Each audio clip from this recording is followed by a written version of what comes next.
예수께서 대답하여 이르시되 이 물을 마시는 자마다 다시 목마르려니와 내가 주는 물을 마시는 자는 영원히 목마르지 아니하리니 내가 주는 물은 그 속에서 영생하도록 솟아나는 샘물이 되리라. 아멘. 오늘 말씀의 제목은 우리 생애 가장 소중한 만남입니다. 한번 따라 할까요? 우리 생애 가장 소중한 만남. 우리 인생에 있어서 가장 중요한 것이 이 만남 아니겠습니까? 누구를 만나느냐에 따라서 우리의 인생이 크게 달라질 수 있기 때문입니다. 어떤 부모를 만나느냐, 어떤 친구를 만나느냐, 어떤 스승을 만나느냐, 어떤 배우자를 만나느냐, 어떤 교회를 만나느냐, 이러한 만남이 우리의 삶을 결정한다고 해도 과언이 아닌 것입니다. 어떤 만남은 감사의 제목이 되기도 하고요. 또 어떤 만남은 우리를 힘들게 하기도 합니다. 하지만 그 힘든 만남조차도 우리를 성숙하게 하고 하나님의 은혜를 체험하게 하는 통로가 될 수 있는 것입니다. 여러분, 골리앗을 만나고 싶어 하는 사람이 있을까요? 하지만 다윗이 골리앗을 만났기 때문에 살아계신 만군의 하나님의 능력을 세상 가운데 보여줄 수가 있었고 이스라엘의 지도자가 될 수 있었던 것이죠. 그렇기 때문에 우리에게 있어서 모든 만남이 사실은 의미가 있는 것입니다. 그러한 만남 중에도 가장 소중한 만남은 우리 예수님과의 만남인 줄로 믿습니다. 예수님 만나야 인생의 의미를 발견할 수 있고, 예수님 만나야 사람이 변화될 수 있고, 예수님 만나야 세상에 줄 수 없는 주님이 주시는 은혜와 평강을 누릴 수가 있는 것입니다. 오늘 본문에는 아주 감동적인 만남의 장면이 기록되어 있어요. 사마리아 수가성의 어느 우물가에서 한 여인이 예수님을 만나는 장면입니다. 이 여인은 사마리아 여자였어요. 당시의 유대인들은 이 사마리아 사람들을 상종하지 않았습니다.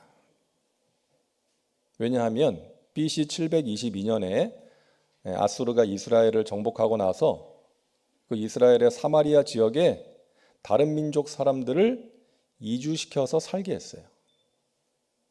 그래서 그 사마리아 지역에 와가지고 살던 이방인들과 이스라엘 사람들이 결혼을 해서 이제 자식을 낳게 된 거죠. 유대인들이 중요하게 생각하는 것이 무엇입니까? 순수 혈통이에요. 우리는 하나님의 선민, 하나님의 백성들이다. 우리는 아브라함과 이삭과 야곱의 후손들이다.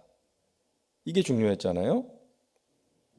그래서 순수 혈통이 아닌 그 사마리아 지역의 사람들과 만나서 교제하는 것을 금기시했고 그 지역을 다니는 것조차 꺼려했던 것입니다. 그런 사마리아 여인이 이제 우물에 물을 기르러 왔는데 그 시간이 이제 6절에 기록되어 있죠. 6시쯤 되었더라. 유대인의 시간 계산법으로 하면 6시는 정오입니다. 그 당시 여인들은 일반적으로 아침이나 저녁 시간에 물을 기르러 나왔는데 이 여인은 오히려 그 시간을 피해서 사람들을 만나고 싶지 않아서 사람들이 나오지 않는 시간에 물을 기르러 나온 거예요. 그 이유가 18절에 나옵니다. 너에게 남편 5이 있었고 지금 있는 자도 내 남편이 아니니. 예수님께서 말씀하셨어요. 이 여자는 과거에 5명의 남자와 살았던 과거가 있었고 또 지금도 남편이 아닌 어떤 남자와 함께 살고 있는 중이었습니다. 구체적인 사연은 알 수 없지만 분명한 것은 이 여인은 평범하지 않은 힘든 삶을 살고 있었던 거죠. 남편으로부터 제대로 된 사랑을 받지 못했고 결혼 생활을 통해서 행복을 느끼지 못했던 것입니다. 사람들로부터 외면당하고 멸시와 천대를 받던 그런 여인이었어요. 그래서 사람 만나는 게 싫어서 사람들이 나오지 않는 그 시간에 물을 기르러 나온 것입니다. 여러분, 이 여인이 예수님을 만납니다. 그리고 놀랍게 변화됩니다. 28절과 29절 우리 같이 읽겠습니다. 여자가 물동이를 버려두고 동네로 들어가서 사람들에게 이르되 내가 행한 모든 일을 내게 말한 사람을 와서 보라. 이는 그리스도가 아니냐 하니. 사람들을 만나기 싫어했던 이 여인이 물동이를 버려두고 사람들에게 달려갑니다. 내가 그리스도를 만났다. 사람들에게 예수님을 전하는 거예요. 여러분, 이처럼 예수님을 만나면 사람이 달라지는 것입니다. 오래전에 레이몬드 릴리라는 흑인 목사님이 있었어요. 이 목사님은 예수님 만나기 전에 아주 난폭한 사람이었습니다. 특히 교회와 목사에 대한 반감이 아주 심했던 사람이었어요. 하루는 동네 교회 목사님에게 화가 많이 나가지고 내가 이 목사를 때려 죽이겠다고 손에 벽돌을 들고 교회를 갑니다. 근데 마침 그 시간이 예배 중이었어요. 그래서 저 예배당 뒤편에 서서 이제 예배가 끝나기를 기다리는 거예요. 그런데 여러분, 그 시간에 성령께서 이 청년의 마음을 만지셨어요. 말씀으로 만지셨어요. 내가 너를 위해서 십자가에서 죽었다. 내가 너를 사랑해서 그렇게 한 것이다. 그 시간, 그 말씀을 통해서 예수님께서 자신의 죄 때문에 십자가에 달려 죽으신 구원자라는 것이 믿어집니다. 자기같이 난폭하고 완악한 사람을 위해서 예수님께서 자신을 사랑하셔서 그렇게 하셨다는 것이 믿어지고 감동이 된 거예요. 그래서 회개와 감사의 눈물이 쏟아졌습니다. 나중에 그 완악했던 청년이 쿡 카운티 병원에서 몸이 아픈 사람들을 정성으로 돌보는 목사가 된 거예요. 이분의 사무실에는 그때 들고 갔던 벽돌이 항상 놓여져 있었습니다. 자신의 과거를 잊지 않기 위해서, 또 그와 같은 자신을 만나주신 그 예수님의 은혜에 감사하는 그 마음으로 벽돌을 거기다 둔 거예요. 그리고 이분이 세상을 떠났을 때 장례식장 영정사진 옆에도 그 벽돌이 놓여져 있었다고 합니다. 여러분, 예수님과의 이 만남이 한 사람의 인생을 바꾸어 놓는 거예요. 이런 놀라운 변화를 가능케 하는 예수님은 어떤 분이십니까? 이 시간 우리가 그것을 함께 살펴보므로 은혜를 나누고자 합니다. 첫째로 예수님은 벽을 허무시는 분이십니다. 따라하세요. 벽을 허무십니다. 어떤 벽인지 아시죠, 여러분? 예수님과 이 사마리아 여자 사이에는 만남이 이루어질 수 없는 아주 두꺼운 벽이 있었잖아요. 말씀드린 것처럼 유대인들은 사마리아 사람들과 상종하지 않았습니다. 남쪽의 유대 지방에서 북쪽의 갈릴리 지방으로 가기 위해서 가장 편하고 쉬운 길은 사마리아 지역을 통과해서 가는 거예요. 근데 유대인들은 일부러 먼 길을 돌아갔습니다. 그 정도로 사마리아 사람들을 경멸하고 피했던 거예요. 그런데 예수님은 이런 사회적인 관습과 마음의 벽을 허물고 사마리아 지역으로 가신 거예요. 삶의 의미를 알지 못하고 방황하던 이 여인, 사람들로부터 멸시천대를 받던 이 여인을 만나기 위해서 가신 것이죠. 아무도 이 사람과 친구가 되어주지 않았습니다. 이 여인과 말을 섞기도 싫어했을 거예요. 모두가 손가락질을 했을 것입니다. 하지만 우리 예수님은 이 여인을 기꺼이 가셔서 만나신 거예요. 예수님께서 말을 걸어오셨을 때 나에게도 물 한 잔 주시겠소? 말을 걸어 오셨을 때 여인은 놀랐어요. 아니, 유대인인 당신이 어떻게 사마리아 여자인 나에게 물을 달라고 하십니까? 여러분, 예수님은 지금도 우리에게 말을 걸어 오십니다. 사랑하는 아무개야 하시면서 말을 걸어오세요. 내가 너를 사랑한다. 내가 너와 함께한다. 내가 너의 아픔을 안다. 너가 이렇게 좀 살아주겠니? 라고 말을 걸어오시는 거예요. 강단에서 선포되는 말씀으로, 또 기록되어진 말씀을 통해서, 또 누군가를 통해서 다양한 방법으로 우리에게 말을 걸어오십니다. 카자흐스탄에서 복음을 전하고 있는 이민교 선교사님은 뿌리 깊은 원불교 가정에서 태어난 원불교 신자였고, 원불교의 교역자라고 할 수 있는 교무를 했던 분이에요. 소록도의 법당에서 연부를 하다가 그분의 입에서 한센인들 장례식장에서 들었던 찬송, 며칠 후 요단강 건너가 만나리, 그 찬송이 자기도 모르게 방언과 함께 터져 나온 거예요. 여러분, 원불교의 교역자가 법당에서 연부를 하다가 성령 체험을 한 거예요. 하나님께서 이분을 그렇게 만나 주셨어요. 놀라운 체험을 한 거예요. 그래서 법당 바닥을 울면서 뒹굽니다. 그리고 그 자리에서 회개하고 예수님을 믿게 돼요. 원불교 전도사가 기독교 전도사가 됩니다. 여러분, 그런데 알고 보니까 그를 위해서 기도했던 소록도의 한산인들의 기도의 응답이었어요. 그 한센인들이 이 원불교 교무를 위해서, 이 사람의 구원을 위해서 간절히 기도했던 거예요. 그 은혜에 보답하기 위해서 이 사람이 모든 것을 내려놓고 구소련의 무슬림 지역으로 갑니다. 복음을 전합니다.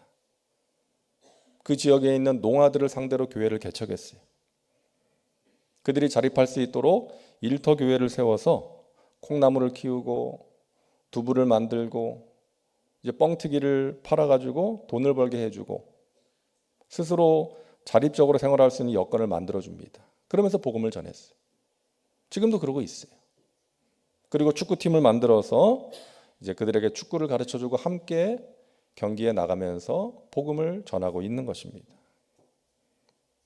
사랑하는 여러분, 우리 예수님은 벽을 허무시는 분이십니다. 우리 예수님이 넘지 못할 벽은 없습니다. 우리 예수님이 만나지 못할 사람은 없습니다.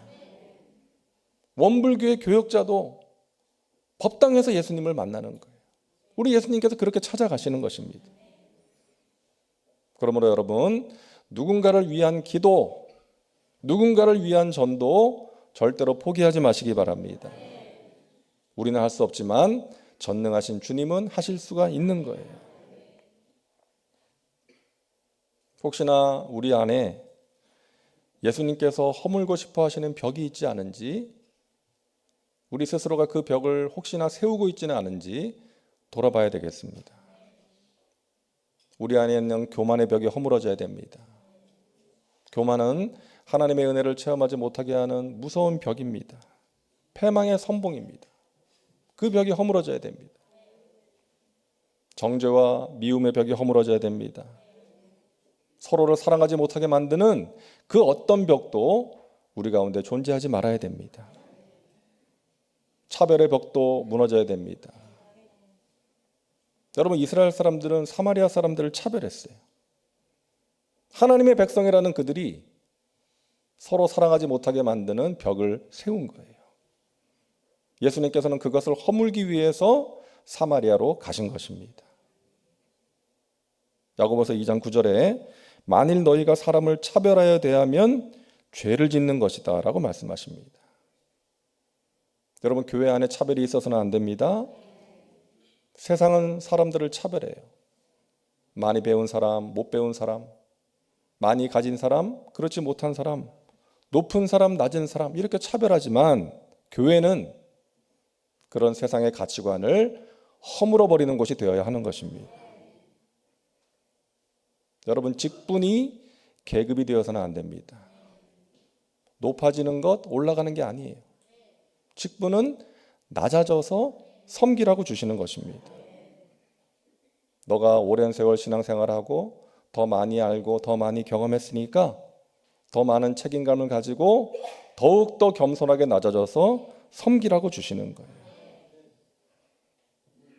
또한 우리 안에 있는 염려와 두려움의 벽이 허물어져야 됩니다.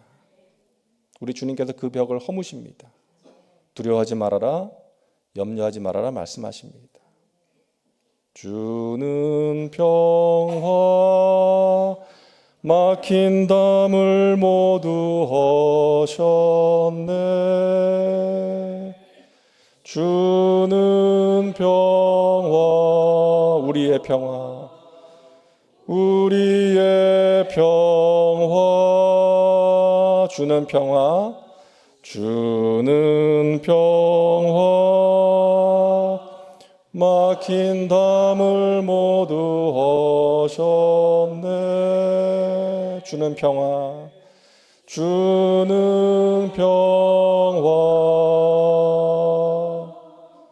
우리의 평화.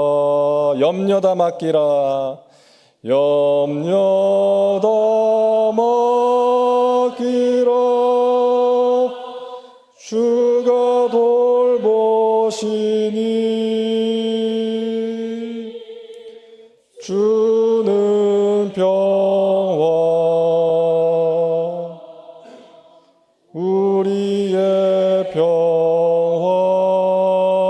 염려다 맡기라, 염려다 맡기라.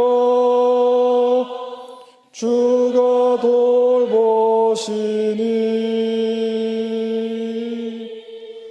주는 평화, 우리의 평화. 아멘. 여러분 안에 있는 두려움과 염려 다 주님께 맡기시고 우리 주님이 주시는 평화를 누릴 수 있기를 주님의 이름으로 축원합니다. 예수님께서 우리의 생명이 되시고 소망이 되시고 능력이 되실 수 있는 것은 이 모든 벽을 허물 수 있는 분이시기 때문인 것입니다. 둘째로 예수님은 모든 것을 아시는 분이세요. 따라합니다. 모든 것을 아십니다. 우리 예수님은 모든 것을 아세요. 이 여인에 대해서 다 알고 계셨어요. 이 여인의 과거가 어땠는지, 또 지금이 어떠한지, 또 앞으로 어떻게 될 것인지를 다 알고 계셨습니다. 예수님께서 뽕나무 위에 있는 삭개오를 보시고 말씀하세요. 삭개오야, 내려와라. 내가 오늘 너희 집에 가서 유하여야 되겠다. 예수님은 삭개오를 처음 보시는데 삭개오의 이름을 아셨어요. 그의 마음과 영혼의 상태까지도 아셨던 것입니다. 우리 예수님은 우리의 모든 것을 아십니다. 우리의 이름을 아시고요, 우리의 마음을 아시고, 우리에게 있는 고통의 문제도 아시고, 기도의 제목도 아십니다. 언제부터 아실까요? 예레미야서를 보니까 우리가 엄마 뱃속에 잉태되기 전부터 우리를 아셨다라고 말씀하십니다. 얼마나 잘 아실까요? 우리의 머리털까지 다 세신바 되었다고 말씀하세요. 우리는 우리의 머리털이 몇 개인지 모르지만 우리 주님은 그 머리털까지도 다 세신바 되었다는 거예요. 다시 말해서 우리 자신보다 우리를 더 잘 아시는 것입니다. 요한복음 10장 14절 우리 같이 읽겠습니다. 나는 선한 목자라. 나는 내 양을 알고 양도 나를 아는 것이 아버지께서 나를 아시고 내가 아버지를 아는 것 같으니 나는 양을 위하여 목숨을 버리노라. 아멘. 우리를 가장 잘 아시고 푸른 초장, 쉴만한 물가로 인도하시는 선한 목자 되신 주님, 그 주님을 날마다 의지하고 날마다 따라가시기를 바랍니다. 여러분 자녀들, 손주들을 위해서 기도하실 텐데요. 하나님, 우리의 자녀들이 하나님의 뜻 가운데 항상 거하게 하여 주옵소서. 우리 자녀를 가장 잘 아시는 하나님, 우리 자녀들의 앞길을 주님께서 친히 예비하시고 가장 좋은 길로 인도하여 주옵소서. 저는 잘 모르지만, 저는 어느 길이 가장 좋은 길인지 모르지만 주님은 아시오니 주님께서 우리의 자녀를 붙드시고 이끌어 주옵소서. 여러분, 지금 여러분의 자녀의 모습이 여러분의 기대와 다르다고 해서 낙심하지 마세요. 여러분, 요셉을 보세요. 아버지 야곱의 사랑을 특별히 받았던 아들 아니었습니까? 이 요셉이 죽었다는 소식을 들었어요. 짐승에게 물려가서 그 피 묻은 채색 옷을 받아든 야곱의 마음이 어떻겠습니까? 무너졌을 거예요. 하지만 요셉은 애굽의 종으로 팔려갑니다. 열심히 일을 했지만 또 억울한 누명을 쓰고 감옥에 들어갔습니다. 여러분, 요셉의 인생이 꼬인 겁니까?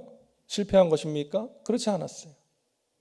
하나님께서 요셉과 함께 하심으로 요셉은 형통한 자가 되었던 것입니다. 그 모든 것들, 형들의 미움을 받아서 죽을 뻔하다가 애굽의 종으로 팔려간 것, 억울한 누명을 쓰고 감옥에 들어간 것, 이 모든 것들이 요셉을 향하신 하나님의 뜻이 이루어지는 과정이었던 것입니다. 그래서 종살이하고 억울한 감옥살이하고 있는 요셉을 형통한 자라고 말씀하시는 거예요. 여러분, 우리의 자녀들이 하나님과 동행하면 형통한 자가 되는 것입니다. 지금 우리 눈에 볼 때는 마음에 들지 않을 수 있고 뭔가 많이 부족해 보일 수 있지만 하나님께서 함께 하시면, 우리의 자녀가 하나님을 알고 하나님을 믿으면 형통한 삶을 살 수가 있는 것입니다. 그래서 우리의 자녀들이 무엇보다 하나님을 알아야 돼요. 이 세상에 많은 지식, 많은 정보를 알고 있어도 하나님 모르면 가장 중요한 지식이 없는 것입니다. 하나님, 우리의 자녀들이 하나님을 알게 하여 주옵소서. 단순히 지식적인 알미 아니라 하나님과의 그 만남을 통해서 체험적인 하나님을 아는 지식이 우리 자녀 가운데 있게 하여 주옵소서. 하나님을 알면 하나님을 믿게 되는 거예요. 하나님을 아는데 어떻게 믿지 않겠어요? 전능하신 하나님, 합력하여 선을 이루시는 하나님, 나를 사랑하시는 하나님을 알면, 나를 인도하시는 하나님을 알면 하나님을 믿고 따르게 되는 것입니다. 믿음으로 자신의 인생을 맡기게 되는 거예요. 전지전능하신 하나님께서 지금도 나와 함께 하시고 나를 가장 좋은 길로 인도해 주신다.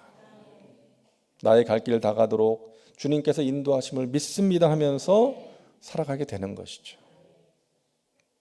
우리 자녀들에게 가장 필요한 것인 줄로 믿습니다. 저는 제가 목사가 될 줄 몰랐어요. 근데 주님은 아셨죠. 그 저를 부르시고 이 길로 인도하셨습니다. 저는 제가 순복음교회에서 신앙생활을 하고 목회를 할 줄은 몰랐어요. 저는 어린 시절에 장로교 고신측 교회에서 이제 신앙생활을 했거든요. 근데 저희 아버지가 이제 강원도 춘천으로 이제 직장 발령을 받아 가시면서 이제 우리 가족들이 다 춘천에 가서 살게 됐는데 그때 순복음교회를 만나게 된 거예요. 하나님께서 아시고 인도하신 거죠. 저는 제가 터키라는 나라에 나가서 사역을 하게 될 것이라고는 꿈에도 몰랐습니다. 근데 하나님은 아시고 인도하신 것이죠. 그곳에 있는 교회와 성도들을 섬기게 하셨습니다. 저는 제가 여의도 순복음 송파교회에서 사역하리라고는 꿈에도 몰랐습니다. 하지만 하나님은 아시고 하나님께서 사랑하시는 교회와 성도님들을 섬기게 하신 것이죠. 제가 한 것은요, 저의 삶 가운데 하나님의 뜻이 이루어지기를 구하면서 순종한 것뿐이에요. 하나님을 인격적으로 만나고 난 다음에는 그 중심은 변한 적이 없는 것 같아요. 하나님, 저의 삶 가운데 하나님의 선하신 뜻이 이루어지기를 원합니다. 제가 하나님의 그 뜻을 알고 순종할 수 있게 도와주시옵소서. 물론 그 과정에 힘든 시간도 있었지만 하나님께서는 가장 선한 길로 인도해 주셨습니다. 여러분, 하나님께서 인도하신 곳이 가장 좋은 곳입니다. 여러분, 독수리는 하늘을 올라갈 때 자기 날개의 힘이 아닌 상승 기류를 타고 올라갑니다. 우리 인생도 그래야 됩니다. 우리의 모든 것을 아시는 전지전능하신 하나님을 의지하고 그분의 품 안에 있어야 되는 거예요. 그래야 거친 파도가 와도 주님과 함께 날아오를 수가 있는 것입니다. 우리 주님은 실수가 없으십니다.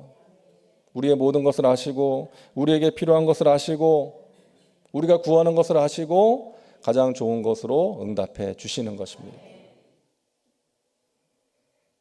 실제로 우리 예수님은 생수를 주시는 분이세요. 따라합니다. 생수를 주십니다. 이 사마리아 여자는 그동안 많은 남자들로부터 만족과 행복을 구했지만 번번이 실패했어요. 그런 여인에게 예수님 말씀하십니다. 오늘 본문 13절과 14절을 우리 다시 한번 같이 읽습니다. 예수께서 대답하여 이르시되 이 물을 마시는 자마다 다시 목마르려니와 내가 주는 물을 마시는 자는 영원히 목마르지 아니하리니 내가 주는 물은 그 속에서 영생하도록 솟아나는 샘물이 되리라. 아멘. 예수님이 주시는 물, 영생으로 인도하는 물입니다. 구원으로 인도하는 그러한 물이에요. 그와 함께 우리의 영혼의 갈증을 해소하는 물이라는 거예요. 여러분, 오늘날 얼마나 많은 사람들이 이 영혼의 갈증을 느끼면서 살고 있습니까? 그런 사람들에게 예수님이 주시는 물이 필요한 거예요. 여러분, 최근에 미국의 베스트셀러 작가이자 인플루언서인 마크 맨슨이라는 사람이 우리나라를 다녀간 뒤에 세계에서 가장 우울한 나라를 다녀왔다라는 제목의 영상을 올려서 화제가 됐어요. 세계에서 제일 우울한 나라를 다녀왔대요. 그러면서 말하는 게 장점이 사라진 유교 문화와 물질 만능주의, 그리고 경쟁에서 살아남아야 한다는 부담감이 한국 사회에 우울증을 부추기고 있다라고 분석을 했어요. 근데 이 분석은 일리가 있지 않습니까? 여러분, 그리스도인들도 예외가 아니에요. 작년에 목회 데이터 연구소에서 설문조사를 했는데 목회자의 48%가 불안과 수면 장애, 우울증 등을 겪었다고 답을 했습니다. 목회자들의 48%가. 여러분, 믿음이 부족해서 그렇다라고 정죄해서는 안 돼요. 목회자들도 연약한 인간이기 때문에 그런 거죠.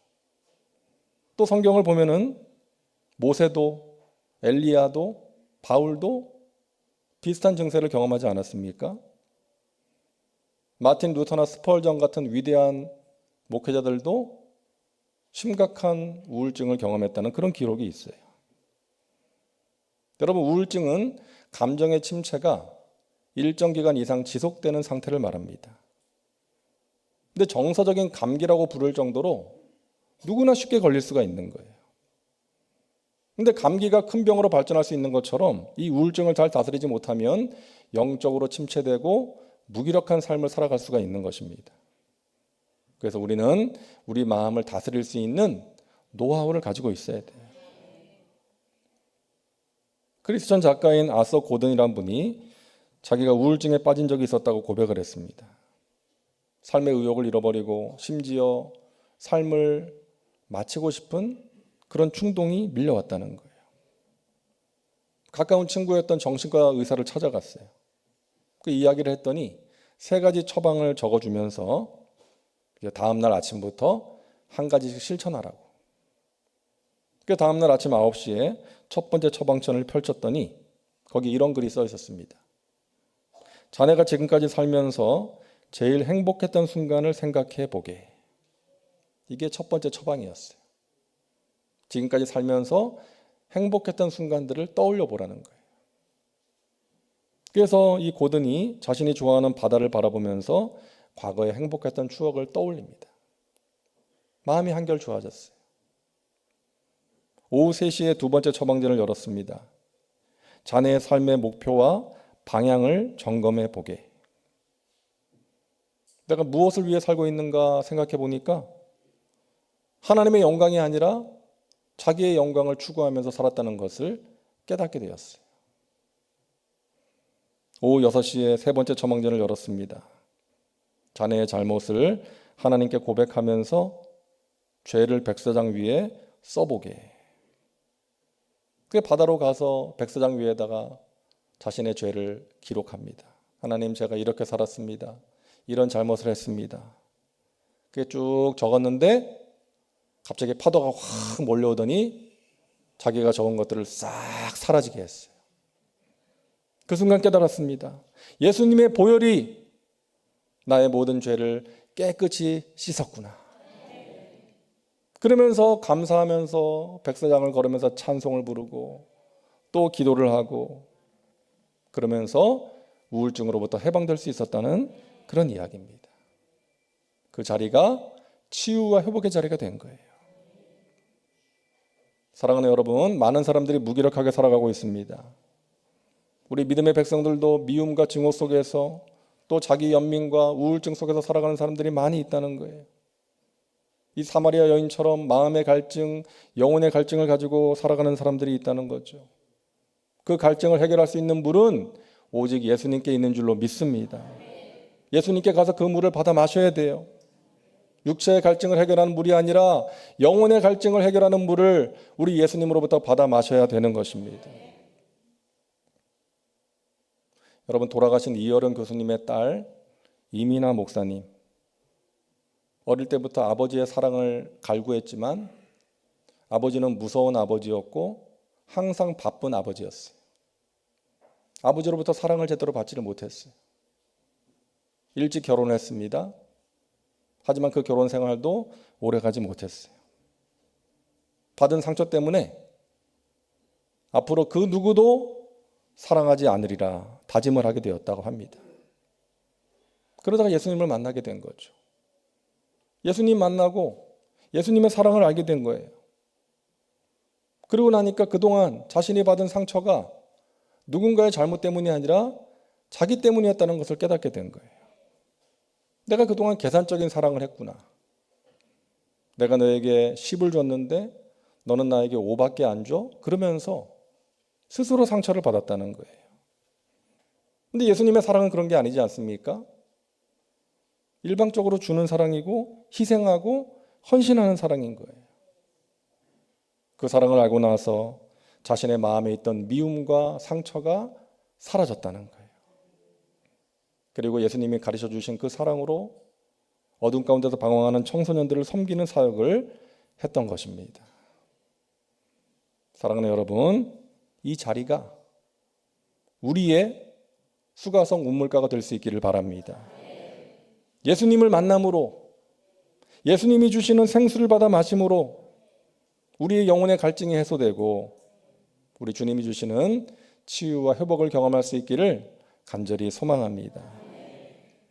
우리가 우울한 세상 속에서 살고 있지만 예수님과의 만남을 통해서 힘과 위로를 얻고 독수리가 날개치며 올라간 같은 새 힘을 가지고 우리 주님과 함께 높은 곳으로 날아오르는 복된 삶을 살아가시기를 주님의 이름으로 축원합니다.